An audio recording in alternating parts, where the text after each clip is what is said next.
You found it. Your home for the best content on your favorite team, the Fighting Tigers of LSU. Do us a favor. Subscribe to the channel. Leave your comments below. Be sure to smash that like button.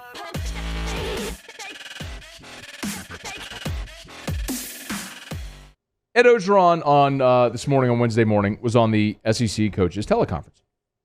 And he was asked for an update on John Emery and Trey Bradford, the two running backs that still have not had their eligibility determined. And this morning, this is what Ed Ogeron said. There's nothing that we've heard yet from either one of them. And so we're going to continue to work them until we get a final answer. Well, nothing as of 10 a.m. when Ed Ogeron was on the SEC coaches teleconference. And then about an hour and a half later, Ross Dellinger of Sports Illustrated tweeted this bit of news.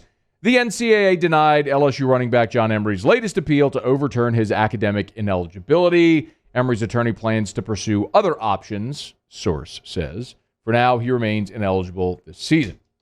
Okay. Once again, the NCAA is a total joke. And I'm going to rant on several things here for a second, but I want to start there with the crux of this, and I'll explain further in a bit. But I will also reiterate now what I said after the UCLA game when we learned of John Emery's ineligibility, which is that is a cataclysmic failure on LSU's part. It is fundamentally ridiculous that an athletic department that has a $100 million operating budget, somehow, with all of the academic resources, with compliance, all the way up through all the support staff to the head coach himself, the fact that your starting running back is academically ineligible is absurd. Heads should roll because of that. It is unacceptable at every single level. You're not talking about a walk-on deep snapper. You're talking about a 5-star number 13 overall prospect in the country, and he's not eligible. And I understand all the extenuating circumstances with COVID last year. You should have known it, and you should have planned far enough in advance, and you didn't, and you got stuck the day before the season opener without your starting running back, someone who you committed so many reps and so much time to being a part of this offense, and then just like that, he's not there, and your rush offense is a joke. Friggin' 123rd in the country in rush offense. This is LSU, y'all. This is LSU, a preeminent top 10 program when you talk about resources, an undeniable top 10 program with resources, and you're 123rd in the country in rush offense because you don't have an offensive line or running backs that are competent enough to go get the job done right now. And that's unacceptable. All right. That's that. The other part of it is that the NCAA is a freaking joke. An absolute joke. In the day the NCAA no longer has any jurisdiction over major college football or major college men's basketball will be one of the happiest days of any sports fan's life, and I will be there with a poop-eaten grin on my face at the front of the freaking line. How in the world can the NCAA rule John Emery ineligible and not approve his waiver when you've gone to these lengths? Let me remind you, and this is my problem with the NCAA. There is no precedent and there are no checks and balances, and that's what pisses me off. I'll give you the curious case of Arik Gilbert.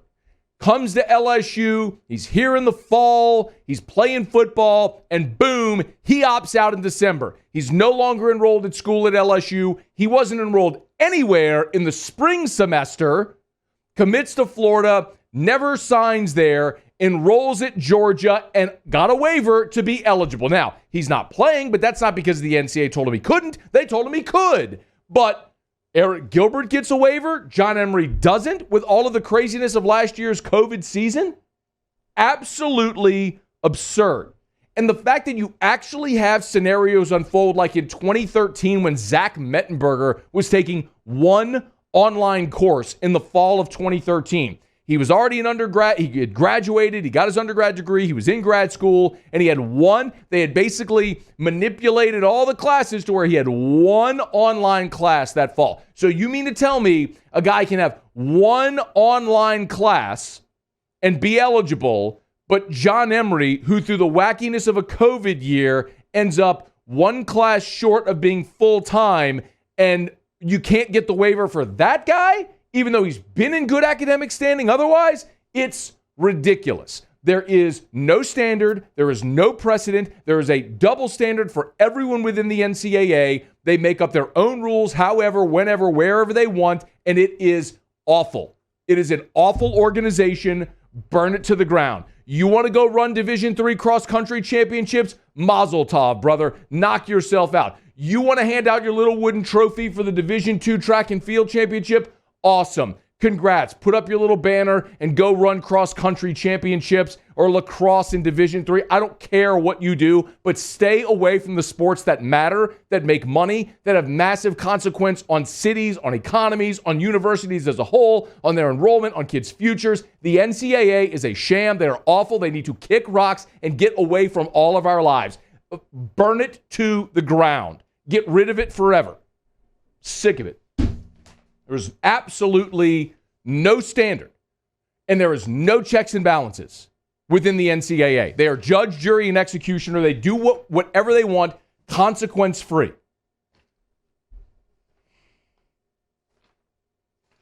I mean, look, on the field for LSU this week, this sucks. You're going against an Auburn team that is really good running the football. They average 257 yards a game, and their defensive front seven is really good as well.